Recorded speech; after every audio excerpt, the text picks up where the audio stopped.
नमस्कार सर्वांना. मला बऱ्याच लोकांचे मेसेज आले होते की या RTO विभागामध्ये अधिकारी म्हणून काम करायचं असेल तर काय करावं लागेल किंवा याची जाहिरात कधी येते.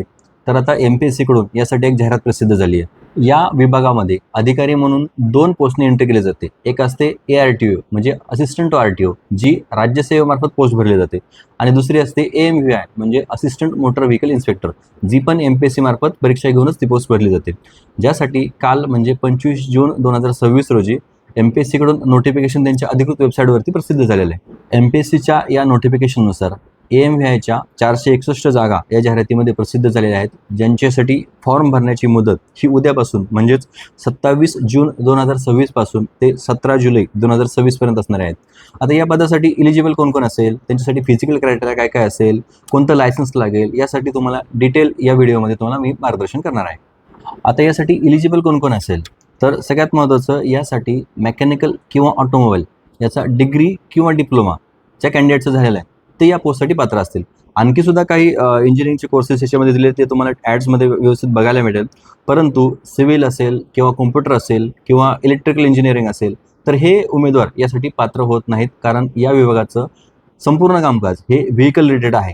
त्याच्यामुळेच फक्त मेकॅनिकल किंवा ऑटोमोबाईल यांचं डिग्री किंवा डिप्लोमा दोन्हीपैकी कोणतंही क्वालिफिकेशन असेल तर यासाठी ते इलिजिबल असतात. तसंच आता हे जे कोर्सेस सांगितले याचं ज्यांचं आता शेवटचं वर्ष किंवा फायनल इयर झालेलं आहे परंतु अजून रिझल्ट लागलेला नाही, ते सुद्धा उमेदवार यासाठी पूर्व परीक्षेसाठी पात्र असतात. परंतु मुख्य परीक्षेचा फॉर्म भरताना त्यांचा रिझल्ट लागला हा गरजेचा आहे. रिझल्ट लागल्यानंतर ते मुख्य परीक्षेचा फॉर्म भरतील आणि मग ते या पोस्टसाठी इलिजिबल होतील. आता या पदासाठी लायसन्स कुठलं असणं आवश्यक आहे, तर यासाठी मोटरसायकल विथ गिअर आणि LMV म्हणजे लाईट मोटर व्हेकल हे 2 क्लासचे लायसन्स असणं आवश्यक आहे. परंतु ते सुद्धा तुम्हाला मुख्य परीक्षेचा फॉर्म भरताना असणं आवश्यक आहे. आता जर तुमच्याकडे नसेल तर तुम्ही आता लर्निंग लायसन्ससाठी अप्लाय करा आणि 1 महिन्याने तुम्हाला परत ट्रायल देऊन तुम्हाला हे दोन्ही पण लायसन्स मिळतील. तसंच यासोबतच या पोस्टसाठी ट्रान्सपोर्ट व्हेकल आणि 1 वर्षाचा वर्कशॉप एक्सपिरियन्स पण लागतो.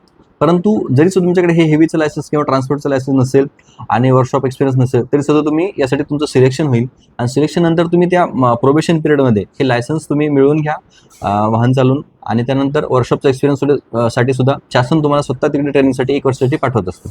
त्यामुळं सध्या गरजेचं आहे काय, मुख्य परीक्षेचा फॉर्म भरताना फक्त 2 व्हीलर मोटरसायकल विथ गिअरचं लायसन्स आणि LMVचं लायसन्स. आता या पोस्टसाठी वयाची काय अट असेल, तर 19 ते 38 या वयातली जनरल कॅटेगरीसाठी सर्व कॅन्डिडेट्स इलिजिबल असतील.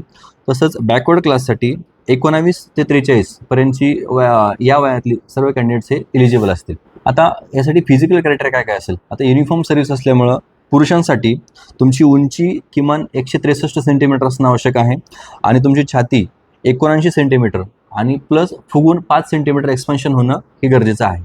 मुलींसाठी उंची 155 सेंटीमीटर असणं आवश्यक आहे आणि वजन 45 किलो असणं या पोस्टसाठी आवश्यक आहे.